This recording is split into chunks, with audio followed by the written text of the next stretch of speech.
দোস্ত এদিকে থাকুম না দোস্ত, এদিকে ভূত টুতের বয়সে আমি এদিকে থাকুম না। আরে দিনে দুপুরে কোথা থেকে ভূত আসবে?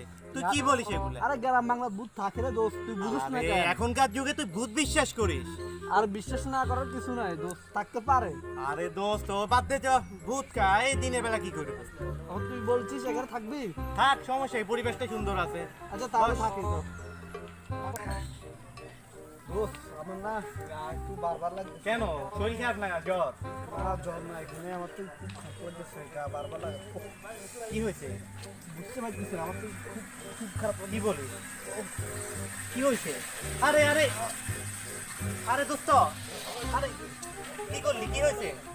ওঠ ওঠ ওঠ। এখন কি করব? কি করব? ডাক্তারের কাছে যাব? না, একটু আগে তো ভূতে ধরার কথা বলতেছিল। হ্যাঁ পাইছি।